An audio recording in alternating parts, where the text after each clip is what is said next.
দর্শক প্রীতি শুভেচ্ছা জানিয়ে শুরু করতে চাই আজকে নিউজ আওয়ার এক্সট্রা এবং সারা দিন আজকে পালিত হচ্ছে জাতির পিতা বঙ্গবন্ধু শেখ মুজিবুর রহমানের ৫০তম স্বদেশ প্রত্যাবর্তন বার্ষিকী। আপনারা জানেন যে ৭২ সালের এই দিনে জাতির পিতা নিজ ঘরে ফিরেছিলেন, আমরা সেটি জানি। নানাভাবে দিনটি পালিত হচ্ছে। আমরা এটি নিউজের পক্ষ থেকেও আজকে নানান আয়োজনের মধ্যে সেটি পালন করছি। আমাদের এবারে আজকের এই শিরোনাম, অর্থাৎ আমরা একটু অন্যভাবে দেখার চেষ্টা করি। আমাদের সঙ্গে যারা আছেন তাদেরকে আগে একটু পরিচয় করে দিতে চাই, তারপর ভূমিকা রাখতে চাই। আমাদের সঙ্গে আজকে মাননীয় ডাক ও টেলিযোগাযোগ মন্ত্রী মোস্তফা জব্বার স্যারকে আমরা পেয়েছি। স্যার, স্বাগত জানাচ্ছি আপনাকে। কথা সাহিত্যিক সেলিনা হোসেনকে অনেকদিন পর পেয়েছি, স্বাগত জানাচ্ছি। এবং রাষ্ট্রবিজ্ঞানী অধ্যাপক ডক্টর হারুনুর রশিদ স্যারকে পেয়েছি, স্যার স্বাগত জানাচ্ছি।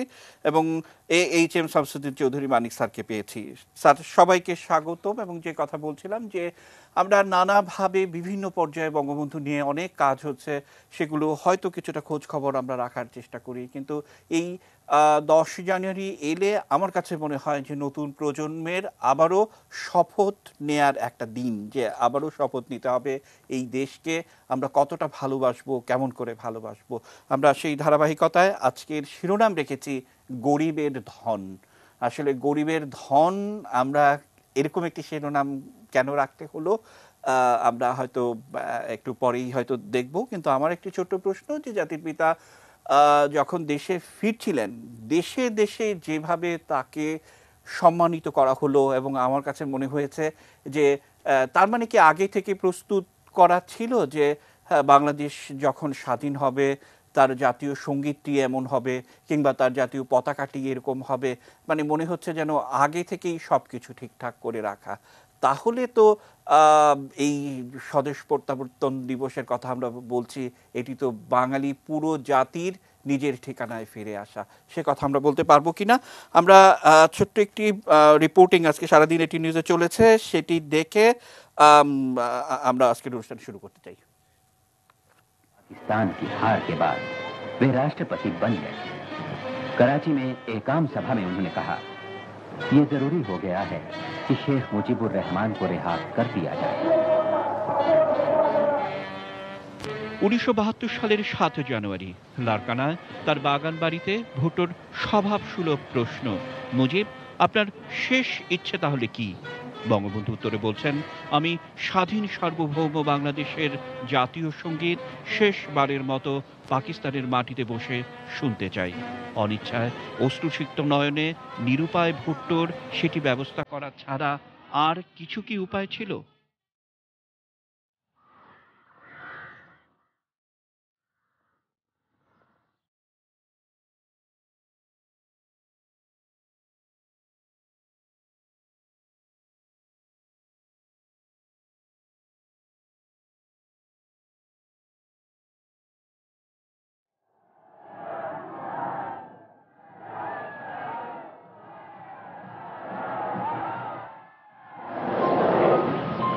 ব্রিটিশ প্রধানমন্ত্রী এডওয়ার্ড হিথের আগেই জানা ছিল যে স্পেশাল অতিথিকে বহন করা পিআই এর বিশেষ বিমানটি ৯ জানুয়ারি ভোর ৬টা ৪০-এ হিথ্রোতে অবতরণ করছে।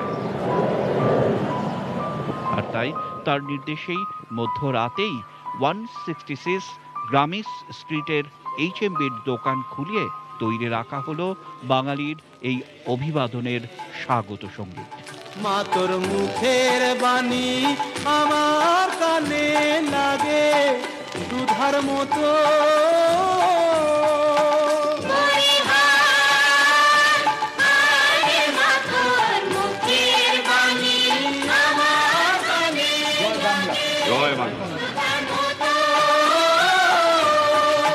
মা তোর বদন খানি মলিন হলে, বদন খানি মলিন হলে আমি নয়ন।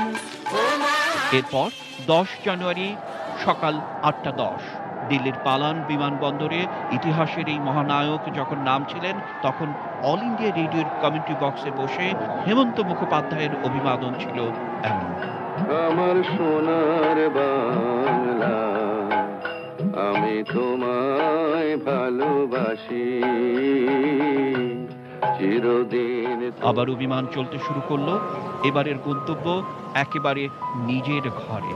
সেই বিমানে বসে ভারতের পররাষ্ট্র মন্ত্রণালয়ের কর্মকর্তা শশাঙ্ক শেখর ব্যানার্জি বলছেন, and it was the VIP flight, the personal plane of the British Prime Minister, Edward Heath. I said, Banerjee, আমি আজকে আমাদের জাতীয় সঙ্গীত গাইব। গান গাইতে জানো? আমি জানি। I lied to him. I am tone deaf. আপনি জানেন বঙ্গবন্ধু? ভালো জানি না, কিন্তু গান গাইব। চল উঠে দাঁড়াও। And both of us, he started Amar Sonar Bangla, and I didn't join him at the time, but at the end of it, I found his eyes moistening with tears, and I found that he's a genuine patriot, a kind of which you will not see anywhere in this world. আর এবার বাঙালি প্রাণ ভরে গাইতে শুরু করলেন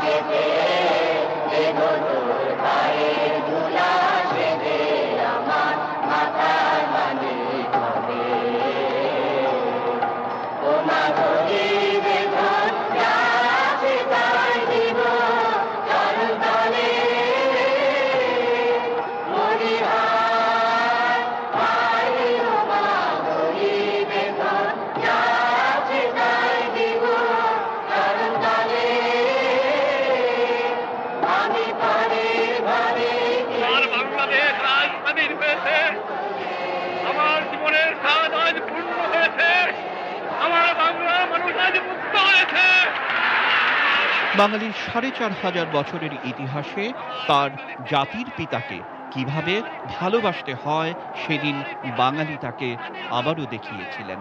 আর সততা ও দৃঢ়তায় বলীয়ান হয়ে আমৃত্যু কিভাবে বিশ্বাস আর ভালোবাসার প্রতিদান দিতে হয় সেটা তিনি শিখিয়েছিলেন তার প্রিয় বীর বাঙালিকে।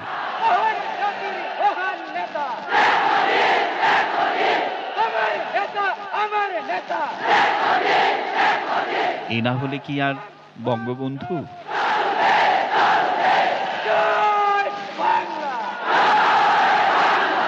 Pranab Saha, Apu, ATN news. সেলিনা আপা, আপনাকে দিয়ে শুরু করতে চাই আজকে। যেমনটা বলছিলাম, গরিবের ধন যা আছে তাই দিব চরণ তলে। বাঙালি বোধহয় সেটা দিয়েছিল এবং এ কারণেই আমরা আজকে আপনাদের সামনে কথা বলতে পারছি। সেলিনা হোসেন, কি যুক্ত করবেন? ঠিক মতো শুনতে পেলাম না, আরেকবার একটু বলতে হবে। আমি বলছিলাম যে গরিবের ধন যা আছে তাই দিব চরণ তলে, মানে বাঙালি গরিব, তার ধন তো আসলে তার জীবনটা। এই জীবনটা সবাই দিতে পেরেছিল বলেই আজকে আমি আপনার সামনে বসে কথা বলতে পারছি। সেলিনা হোসেন, কি যুক্ত করবেন? আমি গভীর শ্রদ্ধার সঙ্গে স্মরণ করি বঙ্গবন্ধু শেখ মুজিবুর রহমানকে তার ১০০তম জন্মবার্ষিকী নিয়ে।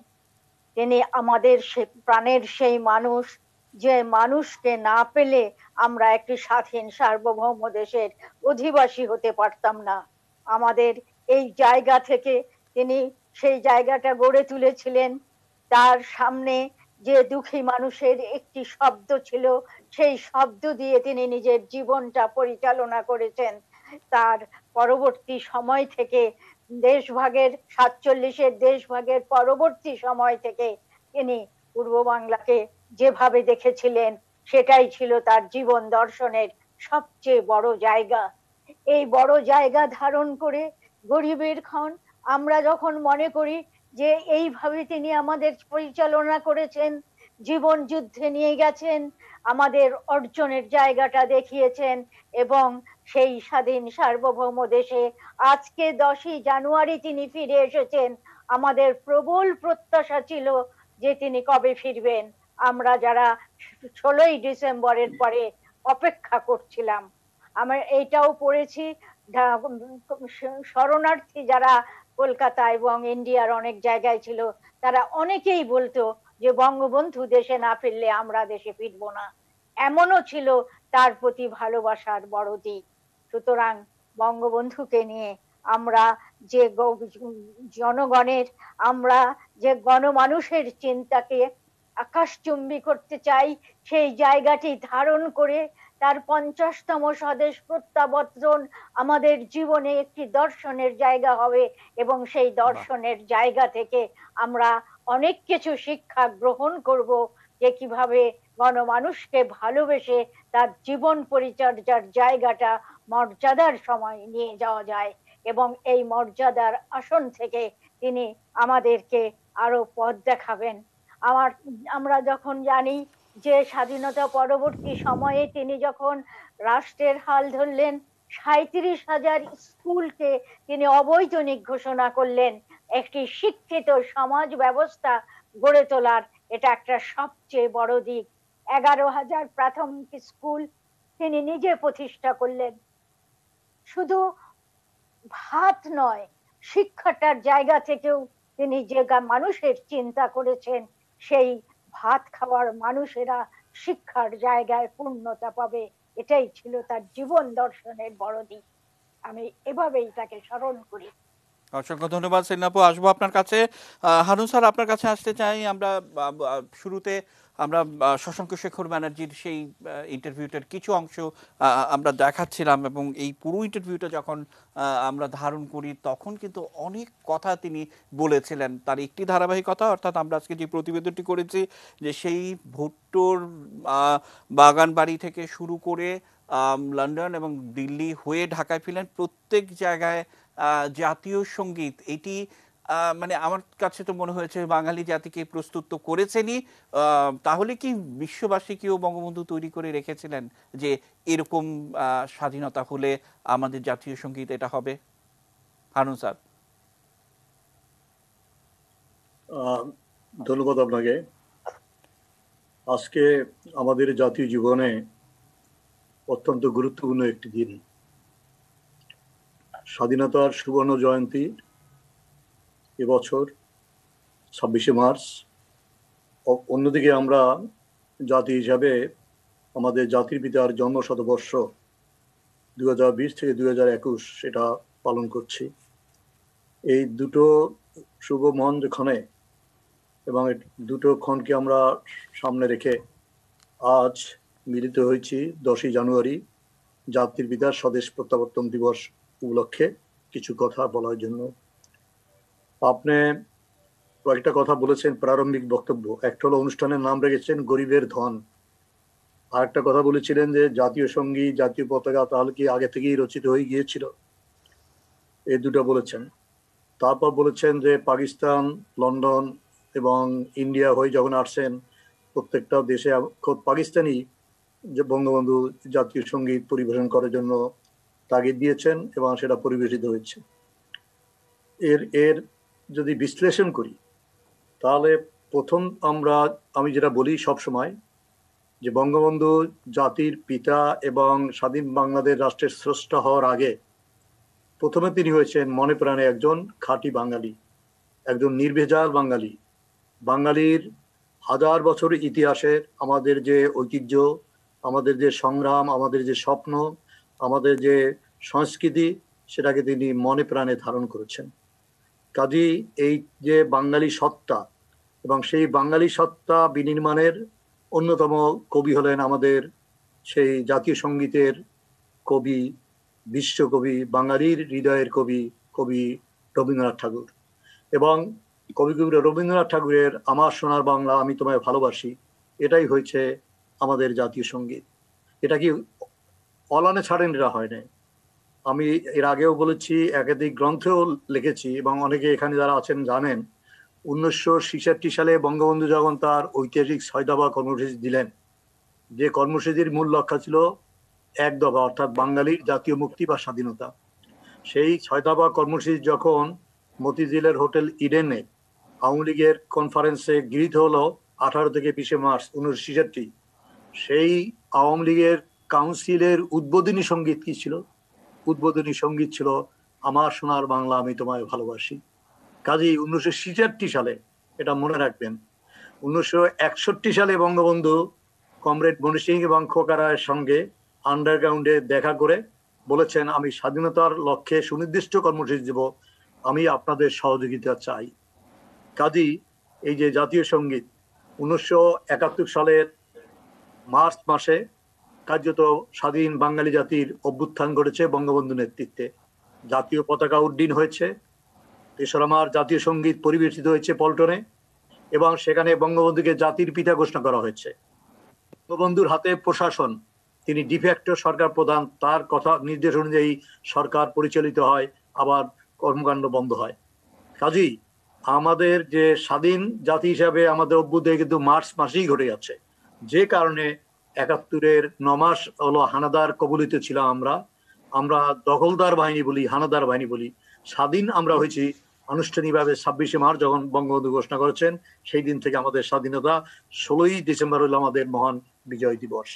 কাজেই জাতীয় সঙ্গীত, জাতীয় পতাকা এগুলা সব আগে থেকেই বঙ্গবন্ধু কল্পনা করেছেন এবং মনে মনে তিনি এগুলার ছক এঁকেছেন। কেননা আমাদের মনে রাখা দরকার যে 47 সালে যে পাকিস্তান প্রতিষ্ঠিত হলো, 2টা অংশ নিয়ে 1000 মাইলেরও বেশি দূরত্বে 2টা অংশ, এবং সেই পাকিস্তান বঙ্গবন্ধুর রাষ্ট্র ভাবনায় কখনোই ছিল না। তার অসমাপ্ত আত্মজীবনী পৃষ্ঠা 22 দেখবেন স্পষ্ট লেখা আছে যে রাষ্ট্র হবে 3টা। একটা হবে ভারতের উত্তর পূর্ব অঞ্চল অর্থাৎ আজকের যে বাংলাদেশ, এবং এই অঞ্চল শুধু বাংলাদেশের পূর্ব বাংলা নিয়ে না, এই অঞ্চলে একটি স্বাধীন রাষ্ট্র, বর্তমান পাকিস্তান একটি স্বাধীন রাষ্ট্র, রেস্ট অফ ইন্ডিয়া হবে আরেকটা স্বাধীন রাষ্ট্র।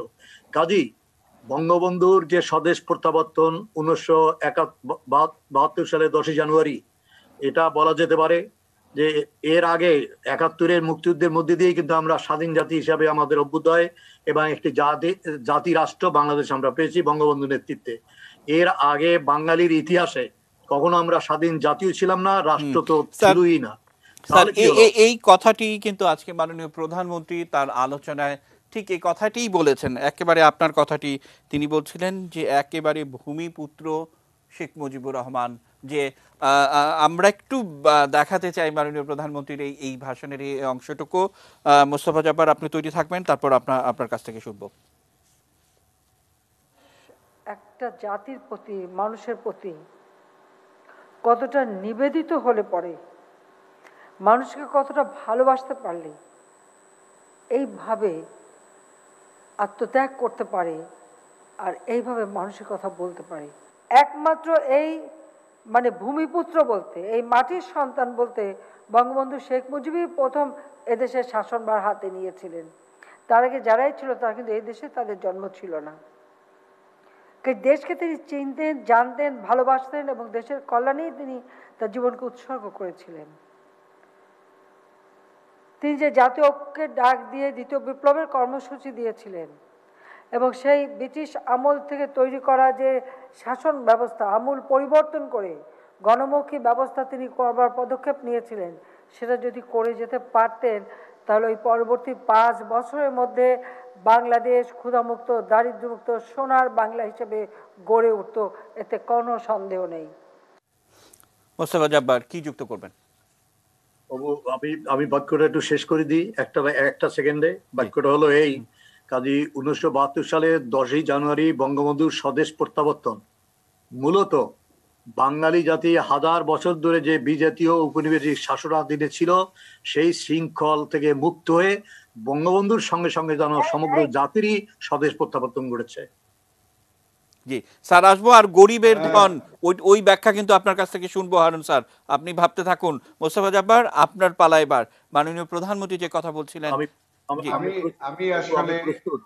আমি আসলে মুগ্ধ হয়ে শুনছিলাম সেলিনা আপার কথা, আরো মুগ্ধ হয়ে শুনছিলাম হারুন ভাইয়ের কথা, এবং অবশ্যই আমার স্মৃতিতে ভাসছিল আমার সেই 60-এর দশকের রাস্তার মধ্যে দাঁড়িয়ে স্লোগান দেওয়া, এবং এর সাথে 71 সহ পুরো পিরিয়ডটাই আমার আসলে স্মৃতির মধ্যে ভাসছিল।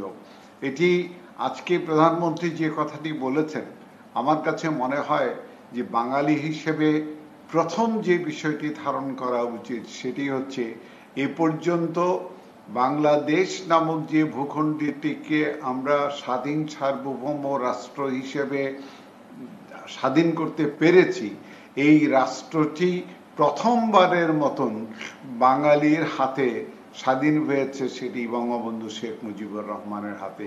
এর আগে নবাবরা এসছেন, মুঘলরা এসছেন, যতজনই এসছেন ততজন কেউই আমাদের মাননীয় প্রধানমন্ত্রী যে কথাটা বলেছেন ভূমিপুত্র ছিলেন না, বঙ্গভূমির পুত্র কেউ ছিলেন না।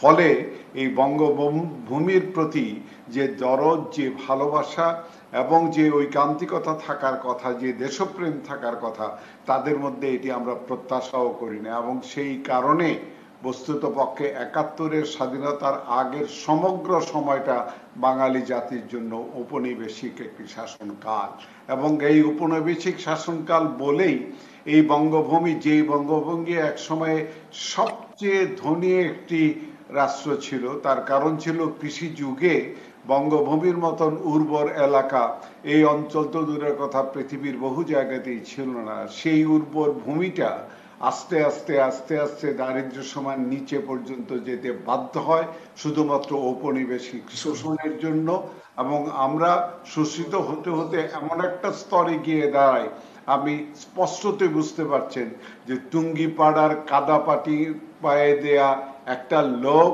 এসে রাজনীতিতে যোগ দিল, ছাত্র জীবন থেকে শুরু করে তার জীবনের শেষ মুহূর্ত পর্যন্ত প্রত্যেকটি মুহূর্তে তিনি এই দেশের শোষিত বঞ্চিত মানুষের কথাই বলে গেছেন। প্রত্যেকটি কর্মসূচি আমার কাছে আজকে খুব ভালো লাগছে, মাননীয় প্রধানমন্ত্রী অত্যন্ত চমৎকার ভাবে যে শেষ কথাটি বলেছেন সেটি হচ্ছে, তিনি, আমরা গালি শুনে আসছি যে তার বঙ্গবন্ধুর দ্বিতীয় বিপ্লবের কর্মসূচি এইটারে একদলীয় শাসন, বাকশালী শাসন ইত্যাদি তথাকথিত নামে আখ্যায়িত করে তারপরে চেষ্টা করা হয়েছে এই জিনিসগুলোকে যাতে ইতিহাসের আস্ত করে ফেলে যায়। কিন্তু আজকে প্রধানমন্ত্রী যে কথাটা বলেছেন আমি তার সাথে শতভাগ একমত। যদি তিনি তার কর্মসূচিটি মাত্র ৫ বছর বাস্তবায়ন করতে পারতেন, তাহলে যেই বাংলাদেশ আমরা এখন দেখছি সেটি বঙ্গবন্ধু ৮০ সালে হয়তো আমাদের কাছে উপহার দিতে পারতেন। এবং আমি মনে করি যে বাঙালি আসলে ক্ষতিগ্রস্ত হয়েছে এই দিক থেকে যে বাংলাদেশ রাষ্ট্রের জন্মটাকে আমাদের যারা হানাদার বাহিনী ছিলেন তারা মেনে নিতে পারেননি, এবং বঙ্গবন্ধুকে হত্যা করার উদ্দেশ্য কিন্তু শুধুমাত্র ব্যক্তি মুজিবকে হত্যা করাটা ছিল না। যদি ব্যক্তি মুজিবকে হত্যা করার বিষয়টা ছিল তাহলে ঠুস করে গেলে মেরে ফেলাটাই বিষয়টা ছিল। বাংলাদেশ রাষ্ট্রটাকে হত্যা করাটা ছিল মূলত তাদের উদ্দেশ্য। এবং একই কারণে বঙ্গবন্ধু হত্যার পরে দেখলো যে না, আরেকটু তো বাকি রয়ে গেছে, 4 নেতাকে জেলখানায় গিয়ে তারপরে হত্যা করা হলো। একই সাথে আমি একদম লিঙ্ক করে বলতে চাই, এখনো 21 বার আমার নেত্রীর উপরে হামলা হয়েছে, তাকে হত্যা করার চেষ্টা করা হয়েছে। উদ্দেশ্য এক, যদি তাদেরকে হত্যা করা যায় তাহলে বাংলাদেশকে হত্যা করা যাবে। এবং বাংলাদেশকে আমি ৭৫ থেকে আরম্ভ করে ৯৬ কিংবা ২০০১ থেকে ২০০৮ এই পিরিয়ডটার সাথে তুলনা করে দেখেন যে বাংলাদেশকে পাকিস্তান বানানোর জন্য কি পরিমাণ চেষ্টা করা হয়েছে। কারণ বাঙালির স্বাধীনতা এবং বাঙালির স্বাধীন রাষ্ট্র এটা তারা কোনোদিন মানতে পারেনি, এবং এই মানতে না পারার ফলে বাঙালিকে হত্যা করার সবচেয়ে বড় অস্ত্র হিসেবে তারা বেছে নিয়েছিল বঙ্গবন্ধুকে। এবং আরেকটা জিনিস লক্ষ্য করবেন, আপনি 1970 সাল থেকে আরম্ভ করে 1947 সাল থেকে আরম্ভ করে যদি পাকিস্তানের ইতিহাস দেখেন তাহলে দেখবেন জেলখানায় পচে মরার জন্য পাকিস্তানিরা একজন লোককে বাছাই করেছিল, তার নাম শেখ মুজিবুর রহমান। কারণে অকারণে জেলের ভিতরে, জেলের বাইরে, জেলের গেইটে যেখানে যেভাবে সুযোগ পাওয়া গেছে তারে কোনো মতেই মুক্ত আকাশে যাতে সে দুইটা কথাও না বলতে পারে তার জন্য সমস্ত উদ্যোগ গ্রহণ করা হয়েছে। অতএব আসলে বঙ্গবন্ধু এবং বাংলাদেশ এটি অভিন্ন। বঙ্গবন্ধু থেকে স্বাধীন রাষ্ট্রের সূচনা, বঙ্গবন্ধু এই স্বাধীন রাষ্ট্রের জনক, বাঙালি জাতির জনক। অসংখ্য ধন্যবাদ মোস্তাফা জব্বার। আসবো, আমাদের সঙ্গে মানিক স্যার আছেন, তার কাছে যাব। স্যার, আমার একটা বিষয় যে বিশেষ করে 60-এর দশকে 70-এর দশকে অনেক গুরুত্বপূর্ণ ঘটনাগুলো ছিল, সেগুলো হারুন স্যার বলছিলেন, মোস্তাফা জব্বার স্যার বলছিলেন, সেলিনা আপু বলছিলেন। আমার বিস্ময় লাগে যে এখনো, অর্থাৎ আমরা 10ই জানুয়ারির কথা বলছি, তার সূত্র ধরে সর্দার সরণ সিং ছিলেন ভারতের পররাষ্ট্রমন্ত্রী। তার বিখ্যাত একটি বই আছে, স্পিরিট অফ ফ্রিডম। আমি বারবার এই কথাটা বলার চেষ্টা করি, খুব ছোট একটা বই। সেখানে তিনি লিখছেন যে ঠিক এই 10ই জানুয়ারি 72-এ বঙ্গবন্ধু যখন ফিরছেন, তখন বিশেষ করে দিল্লির আনুষ্ঠানিকতা সেরে মধ্যাহ্নভোজের সামান্য একটু আয়োজন, সেটি দোতলায় যখন ডাইনিং টেবিলের কাছে গেলেন, তখন সর্দার সরণ সিং লিখছেন যে সেখানে আগে থেকে দুইজন মানুষ বসে আছে। একজন হচ্ছে বিশেষ করে ত্রিপুরার আগরতলার মুখ্যমন্ত্রী শচীন্দ্রলাল সিংহ, আরেকজন হচ্ছেন শচীন দেব বর্মন। মানে আমি কিছুতেই মিলাতে পারি না যে একজন গানের মানুষ, যিনি খুবই বিখ্যাত মানুষ, তিনি কি করে স্বাধীন সার্বভৌম বাংলাদেশ আন্দোলনের সাথে সম্পৃক্ত থাকেন এবং সেই জায়গাটিতে বঙ্গবন্ধুকে জড়িয়ে ধরেন এবং তার পকেট থেকে একটি পান, মানে বাঙালিরা মানে খুশি হলে একজনকে আরেকজন পান দিয়ে অভিবাদন জানান এবং একটি পান ছিঁড়ে তাকে অভিবাদন জানান এবং একটি গান গেয়ে শোনান, যেটা বারবার আমরা প্রচার করি এটি নিউজে। এবং সর্দার সরণ সিংও সেটি লিখেছেন। আমরা, মানিক স্যার, আপনি তো অনেক গান ভালোবাসেন, অনেক কিছু জানেন, আপনাকে সেই গানের 4টি লাইন একটু শচীন দেব বর্মনের শুনিয়ে আপনার কাছে আসতে চাই।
যে স্বাধীন সার্বভৌম রাষ্ট্রের আন্দোলন, এটি একটি প্রার্থনা, এটি একটি আরাধনা, যেটি শচীন দেব বর্মন বঙ্গবন্ধুকে সেদিন মনে করিয়ে দিচ্ছিলেন। মানিক স্যার কি যুক্ত করবেন?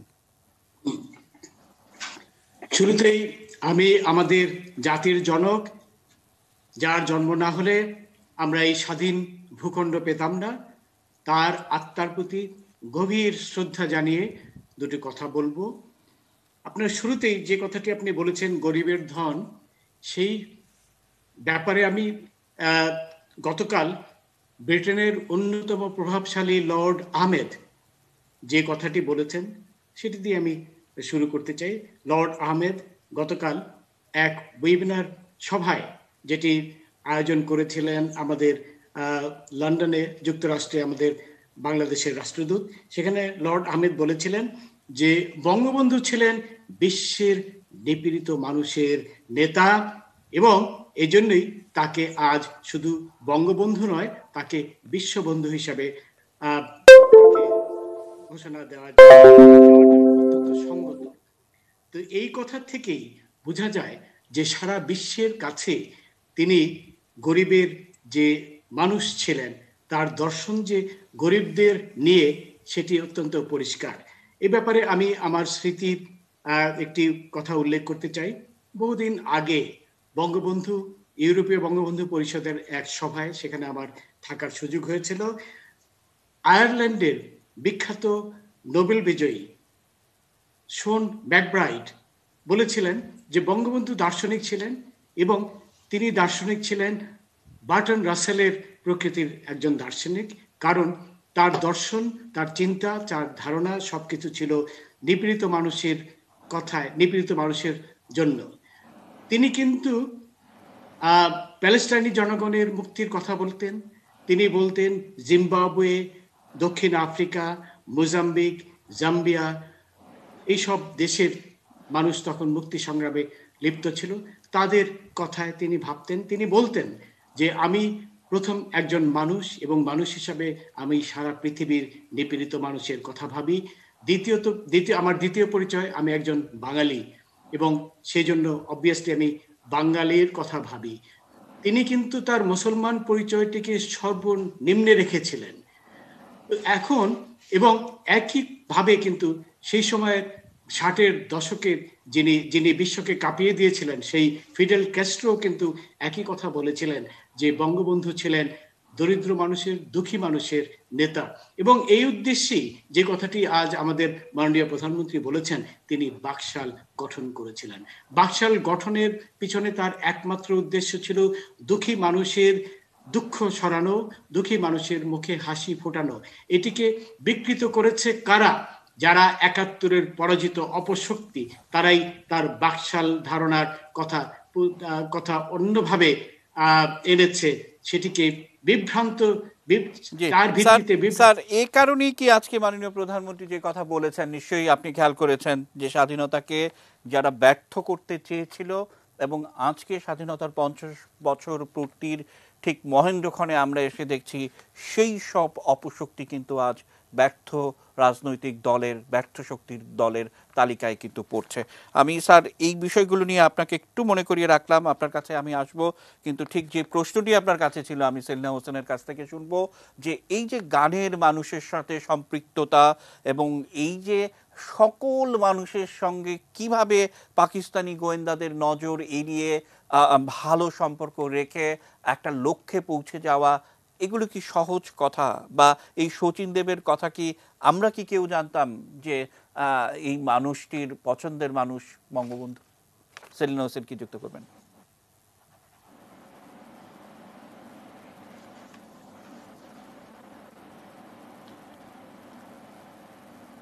আপনি বলছিলেন, আপনি শেষ করেন। জি, মানে আপনার কাছেই আমার প্রশ্নটি যে আসলে এই যে না, মানিক ভাই বলছিলেন তো, উনি তো শেষ করেননি। আমি শেষ করি তাহলে। হ্যাঁ, একটু শেষ করে নেন। দেখুন, শুধু শচীন কর্তাই নয়, পশ্চিম বাংলা সমস্ত গায়ক গায়িকাই কিন্তু সেদিন বঙ্গবন্ধুর নাম কীর্তন করেছেন। সেখানে হেমন্ত মুখোপাধ্যায় ছিলেন, সন্ধ্যা মুখোপাধ্যায়ের গান তো বাজালেনি, সেখানে শ্যামল মিত্র ছিলেন, মানবেন্দ্র মুখোপাধ্যায় ছিলেন, সতীনাথ মুখোপাধ্যায় ছিলেন, সকল আপনার সতীনাথ মুখোপাধ্যায় সবাই কিন্তু সেদিন সেই বাংলাদেশের মুক্তির জন্য গান গেয়েছিলেন। এবং এখানে আমি একটি কথা বলতে চাই যে শচীন দেব বর্মনের একটি গান ছিল, বাজে টাকধুম টাকধুম বাজে বাজে ভাঙা ঢোল। এটা কিন্তু 1971-এ উনি পরিবর্তন করে গিয়েছিলেন, বাজে টাকধুম টাকধুম বাজে বাংলাদেশের ঢোল। এর থেকে বোঝা যায় যে এই সব মহান শিল্পীগণ যারা কিংবদন্তির শিল্পী, তারা কতখানি বঙ্গবন্ধুকে এবং ভালোবাসতেন এবং বাংলাদেশের স্বাধীনতার জন্য তারা কতখানি নিবেদিত ছিলেন, কমিটেড ছিলেন। মানে স্যার একটা বিষয় যে এই তখন তো পাকিস্তানের সময়ে তাদের সঙ্গে যোগাযোগটা অনেক কঠিন একটা পরিস্থিতি ছিল, কিন্তু তারপরও কিভাবে যোগাযোগটা হতো, মানে এটাও কি একটা গবেষণার বিষয় না? অবশ্যই গবেষণার বিষয়। দেখুন, আমরা 60-এর দশকে আমাদের সংস্কৃতির উপর অগ্রাসন হলো আইয়ুব খানের নেতৃত্বে, কিন্তু আমাদের তো তা থামিয়ে রাখতে পারেনি। আমরা আকাশবাণী, আমি নিজের কথা বলছি এবং সমস্ত দেশের মানুষ, আমরা আকাশবাণী কলকাতার অনুষ্ঠান শুনতাম, সেখানকার গানগুলো শুনতাম, সেখানে দেবদুলাল বন্দ্যোপাধ্যায়, সেখানে কাজী সব্যসাচীর যে কথাগুলো আমরা শুনতাম, সেটা তো আর বন্ধ করে রাখতে পারিনি, কারণ কালচার, যে সাংস্কৃতিক যে বন্ধন, সেটি তো বন্ধ করে রাখা যায় না। তো এখন আমি শুরু আরেকটি কথাই বলতে চাই যে নেত্রী যে কথাটি বলেছিলেন অত্যন্ত সত্য কথা। বঙ্গবন্ধু ছিলেন প্রথম বাঙালি যিনি বাঙালির অধীশ্বর ছিলেন। কারণ এর আগে সিরাজদৌল্লা বলেন বা যেই বলেন, এরা হয় তুরস্ক থেকে আসা নয়তো পারস্য থেকে আসা, এরা কেউ বাঙালি ছিলেন না। শশাঙ্ক বাঙালি ছিলেন কিনা সেটাও কিন্তু একটি প্রশ্ন রয়ে গেছে, আসলে শশাঙ্ক কতখানি বাঙালি ছিল।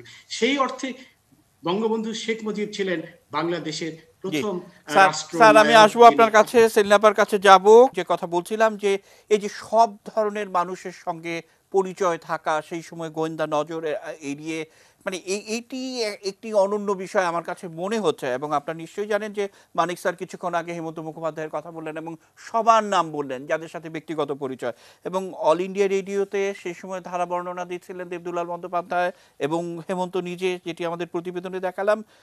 হেমন্ত তখন যে গানগুলি গাচ্ছিল, একটা গানের কিছু অংশ শুনে সেলিনাপু আপনার কাছে আসতে চাই, একদম সামান্য একটি অংশ।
সেলিনাপু কি বলবেন?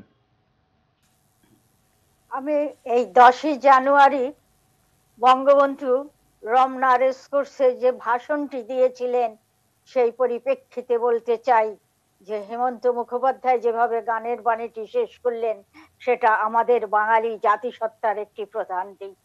আমি সেই ভাষণে বঙ্গবন্ধু বলেছিলেন যে পাকিস্তান কারাগারে তিনি দেখেছেন একটি মামলায় তার বিরুদ্ধে রায়টি হয়েছে, তিনি তাকে দেখিয়ে কবর খোঁড়া হয়েছে,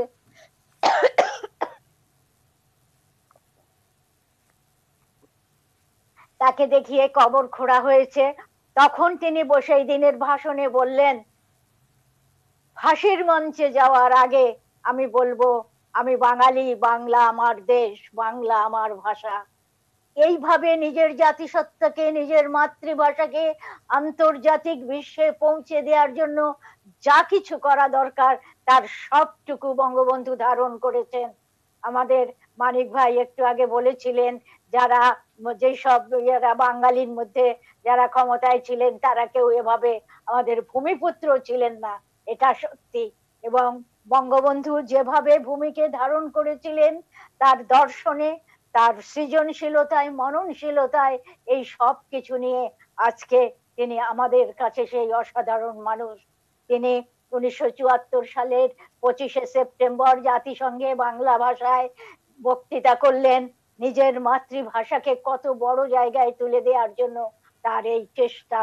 এবং আমরা দেখেছি 2019 সালে নিউ ইয়র্কের গভর্নর এই 25শে সেপ্টেম্বরকে বাংলাদেশি ইমিগ্রেন্ট ডে হিসেবে ঘোষণা করেছেন এবং এখন থেকে এই দিবসটি প্রতি বছর উদযাপিত হবে। এটিও বাঙালির অর্জনের একটি বড় জায়গা। বঙ্গবন্ধুকে দিয়ে বাঙালি যেসব জায়গায় পৌঁছেছে এই কাজটি আর কারো মাধ্যমে হতে পারেনি। আমরা দেখেছি 7ই মার্চের ভাষণকে ইউনেস্কো কিভাবে ঐতিহ্যিক প্রামাণিক দলিল হিসেবে গ্রহণ করলো। আমরা দেখেছি আমাদের 21শে ফেব্রুয়ারি কিভাবে আন্তর্জাতিক মাতৃভাষা হিসাবে ইউনেস্কো ঘোষণা করলো। এই সব কিছুর ভেতরে বঙ্গবন্ধুর অবদান 47 পরবর্তী সময় থেকে নিজের মাতৃভাষার জন্য যে তিনি অবদান রেখেছেন এবং বাঙালি জাতিসত্তার জন্য সবকিছু, দরিদ্র জনগোষ্ঠীর ক্ষুধা নিবারণের জন্য যা কিছু করা দরকার সেই সব কিছু করার জন্য তিনি আপ্রাণ চেষ্টা করেছেন। তার এই চেষ্টা আমাদের সামনে এক দর্শনের জায়গা, যে দর্শনের জায়গাকে ধারণ করে আমাদের পরবর্তী সরকার সেই জায়গাটাকে বহুদূরে নিয়ে যেতে পারবেন এবং যে যেখানেই থাকুন তিনি সেই কাজটি করবেন। আমরা বঙ্গবন্ধুর এই সব জায়গা দেখে আমরা তাকে যখন গভীর শ্রদ্ধার সঙ্গে স্মরণ করি এবং মনে করি তিনি সেই বরণীয় মানুষ যার মাধ্যমে আমরা এই জায়গাগুলো ধারণ করব, আমাদের প্রজন্মকে তৈরি করব। এই সব কিছু যদি আমরা না করি, তাহলে বঙ্গবন্ধুর যে আদর্শগত চেতনায় বাংলাদেশের স্বাধীনতা, স্বাধীন সার্বভৌম বাংলাদেশ গড়ে তুলেছিলেন, সেই জায়গাটা আমরা ঠিকভাবে ধারণ করতে পারবো না। সুতরাং আমি মনে করি আমাদের প্রজন্মকে তৈরি করার জন্য এই অনুষ্ঠান আয়োজন করে বঙ্গবন্ধু রচিত বইগুলো তাদেরকে পড়িয়ে আমাদের বাঙালি জাতিসত্তার সবটুকু তাদের ধারণার মধ্যে প্রদান করে দিলে আগামীর হাজার হাজার বছরে এই ভূমিপুত্র, এই মানুষটি আমাদের সামনে আদর্শের চেতনা নিয়ে টিকে থাকবেন এবং আমরা বলবো আমরা বাঙালি, বাংলা আমার ভাষা, বাংলা আমার দেশ। আন্তর্জাতিক বিশ্বে আজকে যেভাবে এই বিষয়গুলো সামনে হাজির হয়েছে এবং যেভাবে তিনি তার একটি বাক্য তার 7ই মার্চের ভাষণের আর দাবায় রাখতে পারবে না, এই বাক্যটি আমরা যখন আব্রাহাম লিঙ্কনের of the people, by the people, for the people বলি এবং বিশ্বের অনেক নেতার এই জায়গাটা পড়ি, বঙ্গবন্ধুর ভাষণের আর দাবায় রাখতে পারবে না। এটা উন্নয়নশীল রাষ্ট্রসমূহের সবচেয়ে বড় তথ্য, যারা ধারণ করে স্লোগানের মতো উচ্চারণ করবে যে তার অধিকারের জায়গাকে কেউ যেন দাবিয়ে রাখতে না পারে। অসংখ্য ধন্যবাদ সেলিনা আপু। আসবো আপনার কাছে। আমি হারুন স্যারের কাছে আগেই প্রশ্ন রাখা ছিল, সেই প্রশ্নের সঙ্গে আরেকটি ছোট্ট প্রশ্ন যোগ করতে চাই। হারুন স্যার, দুটি বিষয় আপনার কাছে, এক হচ্ছে সেই গরিবের ধনের ব্যাখ্যা শুনবো, আর শশাঙ্ক শেখর ব্যানার্জির আমরা একটা ইন্টারভিউ চালিয়েছি, তার এই ইন্টারভিউটি যখন আমরা ধারণ করি তখন আমরা তাকে প্রশ্ন করেছিলাম বিশেষ করে তার মাধ্যমে জাতির পিতা বঙ্গবন্ধু নেহরুকে যে চিঠিটি পাঠিয়েছিলেন সেই চিঠিটির বিষয়টি উত্তরে কি বলেছিলেন নেহেরু, এবং সেইটির জায়গায় যদি 1 লক্ষ মানুষ তোমার কথা শোনে তাহলে ধরে নেব তুমি বাঙালি জাতির নেতা। 1 লক্ষ মানুষ বঙ্গবন্ধুর কথা শুনেছিল কিনা? হারুন স্যার, দুটি প্রশ্নের উত্তর। আচ্ছা, আপনি যে অনেক প্রশ্ন কিন্তু উত্থাপন করেছেন এবং বেশ কতগুলো প্রশ্নের জবাব আপনি নিজেও দিয়েছেন। প্রথমে হলো শশাঙ্ক এস ব্যানার্জি, তিনি একটা বইও লিখেছেন, India, Mujibur Rahman, liberation war and Pakistan, a political treatise. তো সেই বইটার আবার বাংলাও ভার্সন আছে, সে বইটা আমি পাঠ করেছি, আমার কাছেও আছে। সেই বইয়ের ভেতরে তিনি বিশদ বর্ণনা করেছেন যে বঙ্গবন্ধু যে আগরতলা গেলেন এবং শচীন দেব তার সাথে যে ওখানে দেখা হলো, ওখানকার মুখ্যমন্ত্রী, পরে 62 সালে শশাঙ্ক ব্যানার্জির মাধ্যমে তিনি যখন ডিপ্লোম্যাটিক করেছিলেন ইন্ডিয়ান মিশন ঢাকায়, তাকে মাধ্যমে একটি চিঠি পণ্ডিত নেহরু, যিনি ভারতের প্রধানমন্ত্রী, তাকে দিয়েছিলেন। দ্যাট ওয়াজ ইন দি ইয়ার 1962। অনেকদিন অপেক্ষা করেছেন, তারপরে একটা মেসেজ আসলো, যেটা আপনি এখানে বললেন, যে যখন দেখা যাবে যে 1 লক্ষ লোক জমায়েত হয়েছে জনসভায়, তখন বোঝা যাবে যে ওয়েল আপনার পেছনে মানুষ সংঘবদ্ধ হয়েছে। মনে রাখা দরকার 62 সালে যখন চিঠি দিয়েছেন তখন কিন্তু ইন্ডিয়া চায়না একটা যুদ্ধ হয়ে গিয়েছিল, যে কারণে ইন্ডিয়ার কনসেন্ট্রেশনও অন্যদিকে ছিল। যাই হোক, এখন যেটা বলবো, বঙ্গবন্ধু তো আর 1 লক্ষ মানুষের নেতা হন নাই। বঙ্গবন্ধুর যদি 7ই মার্চের কথা বলি, মিনিমাম 10 লক্ষাধিক লোক শুধু ঢাকার রেসকোর্স মাঠে উপস্থিত হয়েছিল। বঙ্গবন্ধুর হোম কামিং এই 10ই জানুয়ারি, অনেকেই ঢাকা ছেড়ে তখন চলে গিয়েছিলেন, তারপরে লক্ষ লক্ষ জনতা সেই এয়ারপোর্ট এবং রেসকোর্স ময়দানে ছিল, যে লক্ষ জনতার মধ্যে আমারও উপস্থিত থাকার সেদিন সৌভাগ্য হয়েছিল। এখন যেটা হলো যে বঙ্গবন্ধু ধাপে ধাপে আন্দোলন সংগ্রামের মধ্যে দিয়ে তিনি একদিকে যেমন বাঙালির জাতীয়তাবাদী নেতা বা বাঙালি জাতি মুক্তির মুখপাত্রে পরিণত হয়েছেন, হোল জাতিকে যেভাবে ঐক্যবদ্ধ করেছেন বাঙালির ইতিহাসে আর কখনো হয় নাই। এবং তার নেতৃত্বে আমরা স্বাধীনতা পেয়েছি। এটা হলো বঙ্গবন্ধুর একটা প্রথম যে স্বপ্ন, অর্থাৎ বাঙালির যে স্বাধীনতা, স্বাধীন রাষ্ট্র, সেটা বাস্তবিত হয়েছে। কিন্তু এটাই তার রাজনীতির শেষ ছিল না। বঙ্গবন্ধুর দ্বিতীয় স্বপ্ন ছিল, বঙ্গবন্ধুকে যদি কোট করি, দুঃখী মানুষের বুকে হাসি ফোটানো। এর মধ্যে দিয়েই কিন্তু আপনার ওই যে গরিবের ধন বলেছেন, পৃথিবীতে এমন কোন নেতার কি উদাহরণ আপনি দিতে পারবেন যে নেতার নির্দেশে, যে নেতাকে গ্রেপ্তার বরণ করেছেন, উপস্থিত নাই সরাসরি যুদ্ধের মাঠে, কিন্তু তার নামে মুক্তিযুদ্ধ হচ্ছে। মুক্তিযোদ্ধারা তার নামে শপথ করে তারপর রণাঙ্গনে লড়াই করছে, এবং 5 লক্ষ নয়, 10 লক্ষ নয়, 20 লক্ষ নয়, 30 লক্ষ লোক জীবন উৎসর্গ করেছে। আপনি যে বলেছেন গরিবের আছে একটাই ধন, জীবন, সেই জীবন কি তারা 71 সালে দেয়নি? আর একটি কথা যদি বলি, 54 সালের নির্বাচনের কথা আপনার মনে আছে, অসমাপ্ত আত্মজীবন নেত্রী বঙ্গবন্ধু লিখেছেন যে একবার নির্বাচনী ক্যাম্পাসে যাওয়ার পর এক বৃদ্ধার বাড়িতে গেলেন, বৃদ্ধা পথে দাঁড়িয়েছিলেন, বঙ্গবন্ধুকে তার ঘরে নিয়ে গেলেন, একটা বুঝতেই পারছেন খুবই নিঃস্ব, দরিদ্র, হতদরিদ্র একটা বৃদ্ধ মহিলা, তাকে 4 আনা পয়সা দিলেন আর 1 গ্লাস দুধ দিলেন। বঙ্গবন্ধু তার সাথে আরো টাকা কিছু যুক্ত করে তার হাতে দিলেন আর বললেন যে মা আমার জন্য দোয়া করবেন। সেই বৃদ্ধা মহিলা বলেছিল যে বাবা, গরিবের দোয়া তোমার জন্য সব সময় থাকলো। বঙ্গবন্ধুই তো বলেছেন যে সারা বিশ্ব আর 2টা শিবিরে বিভক্ত, একদিকে হলো শোষক আর একদিকে হলো শোষিত, আমি হলাম শোষিতের পক্ষে। 1960-এর দশকে যখন ভিয়েতনামে মার্কিন নাপাক বোমা নিক্ষেপ হচ্ছিল, ভিয়েতনামে দীর্ঘদিন ধরে যুদ্ধ চলছিল, আপনারা সকলেই জানেন, তখন হো চি মিনের নেতৃত্বে প্রতিরোধ হচ্ছিল, যখন মানুষ মারা যাচ্ছিল নাপাক বোমায়, বঙ্গবন্ধুর অসমাপ্ত আত্মজীবনীতে স্পষ্ট লিখেছেন যে তখন তার ভেতরে রক্তক্ষরণ হচ্ছিল। বঙ্গবন্ধু বারবার বলছিলেন যে চায়না এবং ইউএসএসআর, তৎকালীন সোভিয়েত ইউনিয়ন, তারা বসে আছে কেন, তারা মানুষের পাশে দাঁড়াচ্ছে না কেন? এইভাবে যদি আমি দেখি তাহলে দেখবেন যে দ্বিতীয় বিপ্লবের কথা বলেছেন, আমি দ্বিতীয় বিপ্লবের উপরে বঙ্গবন্ধুর দ্বিতীয় বিপ্লব কি ও কেন এই নামে একটি বই লেগেছে, যেটা বাংলা একাডেমি থেকে প্রকাশিত হয়েছে। আমরা বলি বাকশাল, বাকশাল ওয়াজ নট দ্বিতীয় বিপ্লব। দ্বিতীয় বিপ্লবের মোট 5টা লক্ষ্য ছিল। একটা ছিল তার, সেটা হলো যে খাদ্যের স্বয়ংসম্পূর্ণতা অর্জন করতে হবে। 2 নম্বর ছিল জনসংখ্যা বৃদ্ধি নিয়ন্ত্রণ করতে হবে। 3 নম্বর ছিল ডিসেন্ট্রালাইজেশন, প্রশাসনের বিকেন্দ্রীকরণ করতে হবে। 4 নম্বর ছিল দুর্নীতির মূল উচ্ছেদ করতে হবে। 5 নম্বরে ছিল জাতীয় ঐক্য। বঙ্গবন্ধুই কিন্তু ওই সময় ঘরে ঘরে বিদ্যুৎ দেওয়ার পরিকল্পনা করেছিলেন, এবং যে দুর্নীতি 1 নম্বর চ্যালেঞ্জ হিসেবে তিনি চিহ্নিত করেছিলেন। খাদ্যের স্বয়ংসম্পূর্ণতা অর্জন করার তার ছিল 5 নম্বর, 5টি লক্ষ্যের মধ্যে একটি।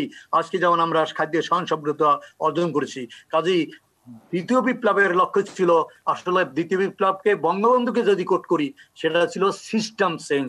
ব্রিটিশ পাকিস্তানি আমলের সেই আমলাতান্ত্রিক সিস্টেম দিয়ে স্বাধীন বাংলাদেশের যে প্রত্যাশা এবং যে চাহিদা উন্নয়ন, সেটা সম্পন্ন করা সম্ভব না বলেই বঙ্গবন্ধু 3.5 বছরের মাথায় তার যে দ্বিতীয় বিপ্লবের মূল লক্ষ্য ছিল, আসলে তার যে কল্পনার, তার যে স্বপ্নের, যে ক্ষুধা, দারিদ্র, অশিক্ষা মুক্ত, উন্নত, সমৃদ্ধ, অসাম্প্রদায়িক বাংলাদেশ, দুঃখী মানুষের মুখে হাসি ফুটিয়ে তিনি সোনার বাংলা প্রতিষ্ঠা করবেন, এবং সেই লক্ষ্যেই তিনি দ্বিতীয় বিপ্লব করেছিলেন।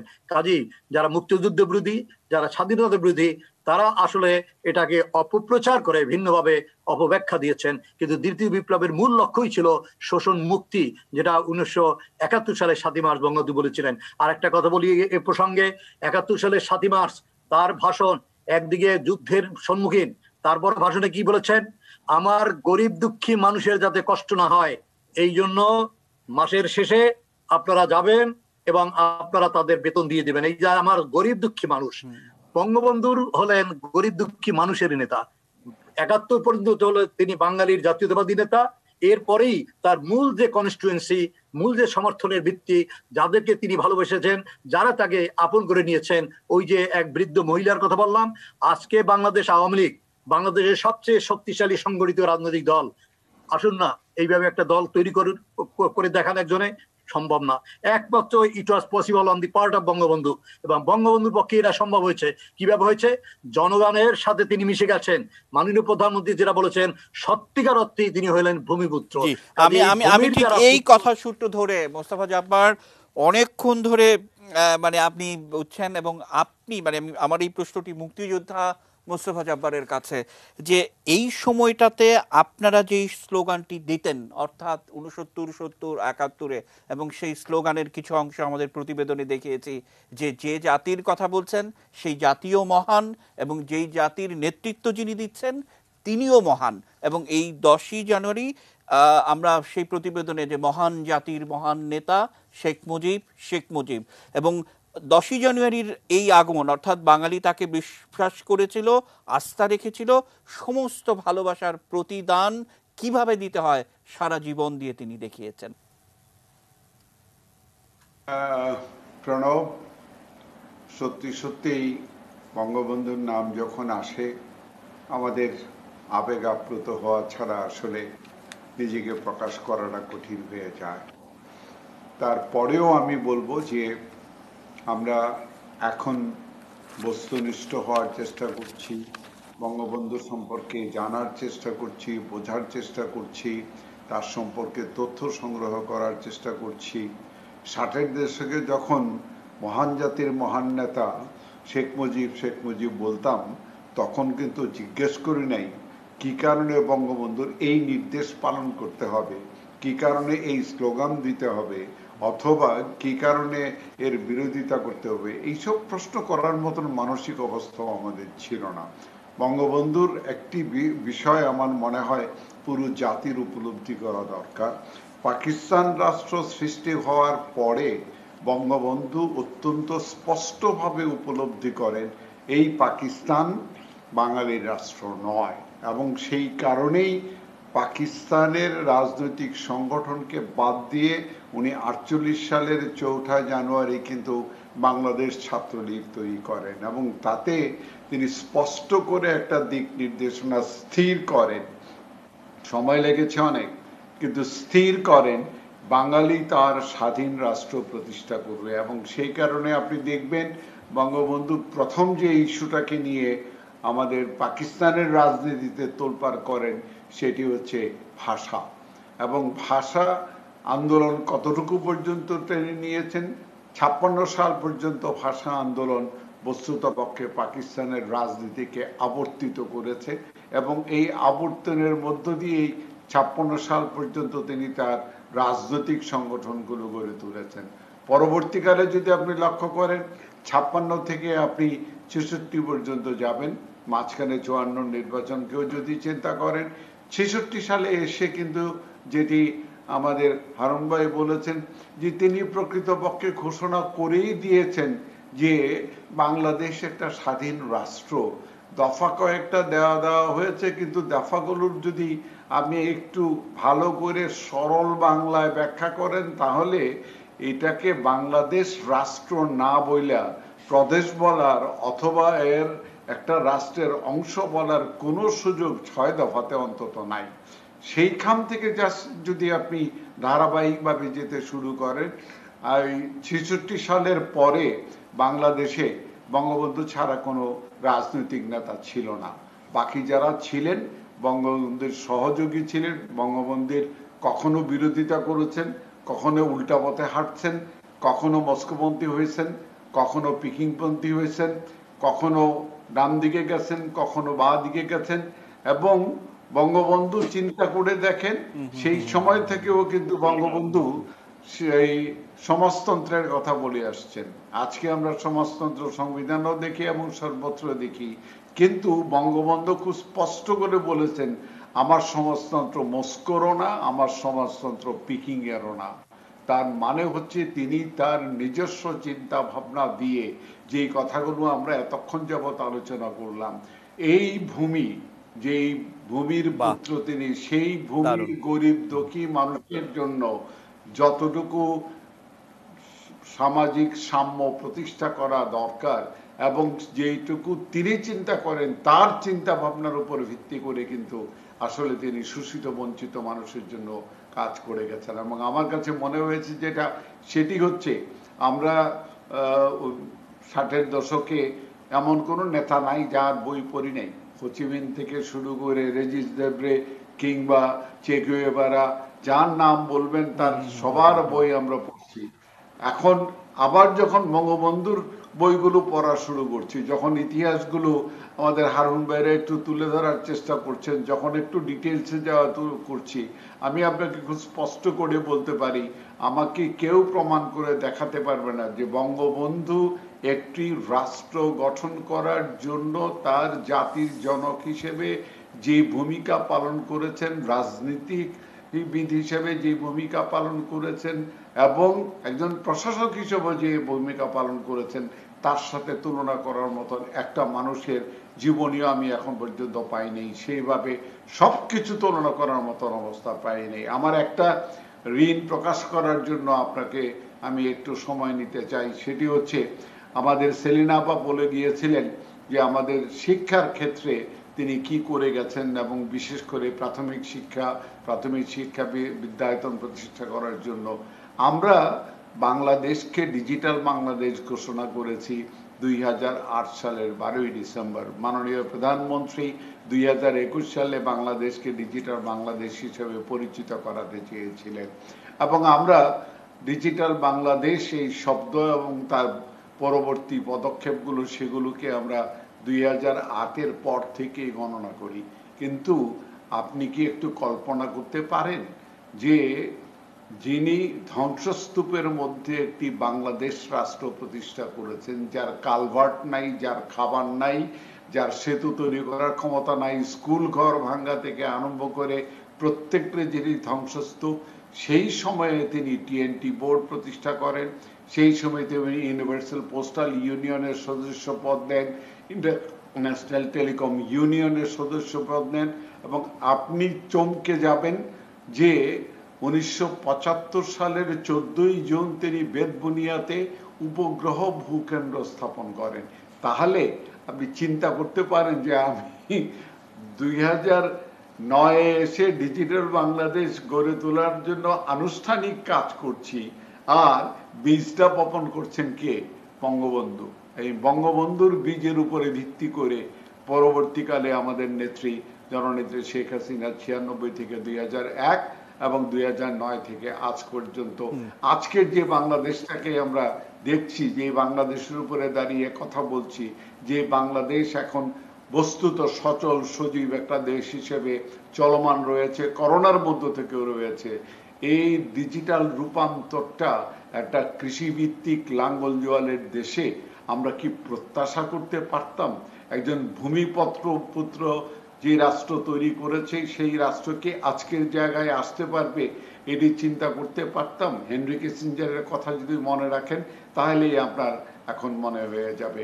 তবে আমি এটিকে সংশোধন করেছি যখন বারাক ওবামা কেনিয়া গিয়ে বলেছেন, তখন যে তোমরা যদি কেনিয়াবাসী উন্নতি করতে চাও বাংলাদেশ থেকে শিক্ষা গ্রহণ করো। জি, অসংখ্য ধন্যবাদ। হারুন স্যার আপনার কাছে আসবো, তার আগে মানিক স্যার আপনাকে শুধু একটু প্রশ্নটা বলে যাব। মাননীয় প্রধানমন্ত্রী আজকের ভাষণে তিনি বলেছেন যে যারা বাংলাদেশের স্বাধীনতাকে ব্যর্থ করতে চেয়েছিল তারাই আজ ব্যর্থ হয়েছে। এই ব্যাখ্যাটা আপনার কাছ থেকে শুনবো। আমি একটু সহযোগিতা করতে চাই, আজকেও পাকিস্তানে বিদ্যুৎ ফেরেনি। মানিক স্যার কি যুক্ত করবেন?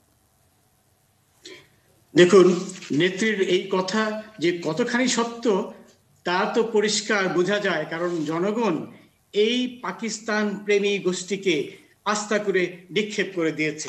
এই প্রসঙ্গে জব্বার ভাই যে কথা বললেন, মাননীয় মন্ত্রী মহোদয়, যে এরা বঙ্গবন্ধুকে হত্যা করতে চেয়েছিল এই পাকিস্তানি প্রেমীরা বাংলাদেশকে হত্যা করার জন্য, কিন্তু তারা বাংলাদেশকে হত্যা করতে পারেনি। আমি এই প্রসঙ্গে আরেকটি কথা বলতে চাই যে পাকিস্তান দূতাবাসে যে ষড়যন্ত্র চলছিল সেই ষড়যন্ত্র কিন্তু এখনো চলছে, এবং এই উদ্দেশ্যে আমাদের মাননীয় পররাষ্ট্র প্রতিমন্ত্রী মহোদয় যে কথা বলেছেন, পাকিস্তানকে ক্ষমা চাইতে হবে, আমাদের সম্পদ ফেরত দিতে হবে এবং এইখানে যে পাকিস্তানিরা আটক রয়েছে তাদের ফিরিয়ে নিতে হবে। তাকে অবশ্যই আমি সাধুবাদ জানাবো।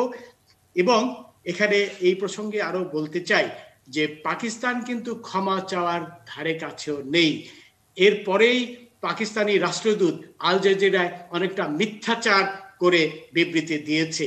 তারা যদি সত্যি সত্যি সম্পর্ক উন্নয়ন করতে চায়, যদি তারা ক্ষমা না চায়, এই তিনটি শর্ত ছাড়াও পাকিস্তান দূতাবাসে যে ষড়যন্ত্র চলছে সেই ষড়যন্ত্র যদি বন্ধ না করে, তাহলে এই দেশের মানুষ পাকিস্তানের সাথে, আমি জব্বার ভাই রয়েছেন তাকে উদ্দেশ্য করেই বলতে চাই, এদেশের মানুষ কিন্তু পাকিস্তানের সাথে সম্পর্ক উন্নয়নের যে কথা, সেই কথা কখনো মেনে নেবে না। তাদের প্রথম শর্তই যেটি বঙ্গবন্ধু বলেছিলেন, যেটি কয়েকদিন আগে আমাদের নেত্রীও বলেছেন, পাকিস্তানকে প্রথম শর্ত হলো তাদের ক্ষমা চাইতে হবে।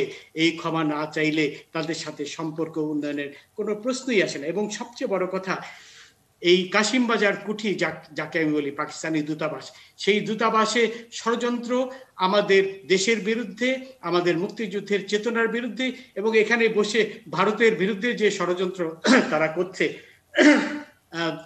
আমাদের 1961 সনের যে কূটনৈতিক বিধানগুলো রয়েছে সেই বিধান ভঙ্গ করে যে ষড়যন্ত্র তারা চালিয়ে যাচ্ছে, সেই ষড়যন্ত্র অবশ্যই ভঙ্গ করতে হবে, এর কোনো বিকল্প নেই। অসংখ্য ধন্যবাদ বলতে চাই স্যার, অসংখ্য ধন্যবাদ। আমরা একেবারে শেষ ধাপে চলে এসেছি, হারুন স্যারকে দিয়ে অনুষ্ঠান শেষ করব। তার আগে মোস্তফা জব্বার, আপনার কাছ থেকে যেটি জানতে চাইবো যে একেবারে আপনাদের প্রজন্ম, আপনারা যেমন অনুপ্রাণিত হতেন বঙ্গবন্ধুর কাছ থেকে, এই প্রজন্ম আমরাও নানাভাবে সবসময় অনুপ্রাণিত হই, এটাও তো একটা বিরল গুণ। মোস্তফা জব্বার কি যুক্ত করবেন? ধন্যবাদ প্রণব। আমি আসলে একটু যোগ করব মানিক ভাইয়ের বক্তব্যের সাথে। বঙ্গবন্ধু বাংলাদেশকে স্বাধীন করেছেন, পাকিস্তানি হানাদারদের হাত থেকে বাংলাদেশকে মুক্ত করেছেন, কিন্তু প্রকৃতপক্ষে এখনো পর্যন্ত বাংলাদেশে পাকিস্তানি হানাদার এবং তাদের দোসররা বিরাজ করে। পাকিস্তান এমবেসি একটি মাত্র ঠিকানা, কিন্তু আপনি যদি বাংলাদেশের ভেতরে এবং বাংলাদেশের বাইরে, বাংলাদেশের ভিতরের জাস্ট স্বাভাবিক কাজকর্ম অথবা বাংলাদেশের বাইরের অনলাইন কাজকর্ম সহ পাকিস্তানি দোসরদের কর্মকাণ্ড দেখেন, তাহলে বুঝতে পারবেন যে তারা বাংলাদেশকে হত্যা করার জন্য এখন অতীতের যে কোনো সময়ের চেয়ে সবচেয়ে সক্রিয় ভূমিকা পালন করছে।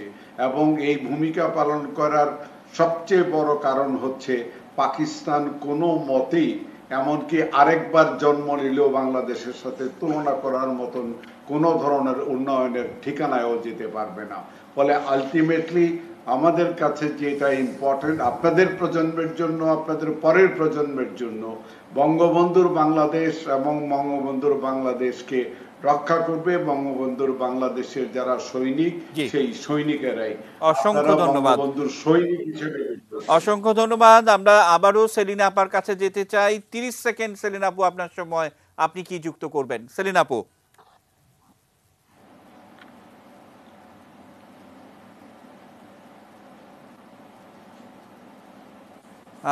শুনতে হয়তো অসুবিধা হচ্ছে, আমরা শেষ করব। হারুন স্যার, আপনার সমাপনী বক্তব্য। আমার বক্তব্য হলো এই যে পাকিস্তান হলো একটা জঙ্গিবাদী রাষ্ট্র, প্রায় একটা ব্যর্থ রাষ্ট্র, এবং যে পাকিস্তানের সেনাবাহিনী এবং তাদের দেশি দোসররা 30 লক্ষ লোককে হত্যা করেছে, প্রায় 5 লক্ষ মামুনের সম্রাট তারা কেড়ে নিয়েছে। সেই রাষ্ট্রের সাথে আমার সম্পর্ক উন্নয়ন করার আবশ্যকতা কোথায়? পাকিস্তান ছাড়াই তো আমরা ভালো চলছি। আর ক্ষমা, 30 লক্ষ লোক যারা শহীদ হয়েছে, তাদের যে পরিবার, তারা কি কোনোদিন ক্ষমা করতে পারবে? 5 লক্ষ মামুন যারা সংগ্রাম হারিয়েছেন, তারাই ক্ষমা করতে পারবেন? তা কার জন্য কে ক্ষমা? এবং পাকিস্তানের ক্ষমা চাইতে হবে, এটা বা আমাদের দাবি থাকার আবশ্যকতা কি? আমি তো মনে করি না যে পাকিস্তানের সাথে কোনো ধরনের সম্পর্ক আমাদের থাকার আবশ্যকতা আছে। কেননা এটা তারা যদি করে, এই সুবাদে তারা ট্রোজান হর্সের মতো এখানে বসে, ওই যে মানিক ভাই বললেন কাশিম বাজার কুঠি, তখন ষড়যন্ত্রের একটা আক্রা করার আরো সুবিধা পাবে। আমি লাস্ট আমার বক্তব্যটা এটা বলি যে আমরা কিন্তু ভাসতে ভাসতে ঘটনাক্রমে স্বাধীন হই নাই। এই স্বাধীনতার জন্য বঙ্গবন্ধু সংগ্রাম করেছেন, পরিকল্পনা করেছেন এবং লক্ষ্য স্থির করেছেন। পদ্মা সেতুর কথা বলেন, বঙ্গবন্ধু এই পদ্মা সেতুর স্বপ্ন কখন দেখেছেন? 1964 সালে আওয়ামী লীগের কাউন্সিলে কিন্তু পদ্মার বা যমুনা নদীতে হয় সেতু অথবা টানেল, আজকে যেমন কর্ণফুলী টানেল হচ্ছে, একে বলছেন। 1970 সালে তিনি বলেছেন মহকুমাগুলোকে ভবিষ্যতে ক্ষমতা পেলে জেলায় উন্নীত করবেন, একথা তিনি বলছেন। আর একটা কথা বঙ্গবন্ধু বলেছেন আজকের দিবসে আমার মনে হয় যে খুবই প্রাসঙ্গিক, সেটা হলো এই যে অসাম্প্রদায়িকতার যে আদর্শ, যেটা হলো বাঙালির আদর্শ, বাঙালিরা যেদিন এই আদর্শ থেকে চ্যুত হবে, দূরে সরে যাবে, সেদিন আর বাংলাদেশ থাকবে না এবং বাঙালি জাতি বলতে যা বোঝায় সেটা আর থাকবে না। এর অর্থ হলো যে বাংলাদেশ, বাঙালির জাতিসত্তা এবং আমাদের স্বাধীন বাংলাদেশ এই ভূখণ্ডের সাথে অসাম্প্রদায়িকতার আদর্শ হলো অবিচ্ছেদ্যভাবে যুক্ত।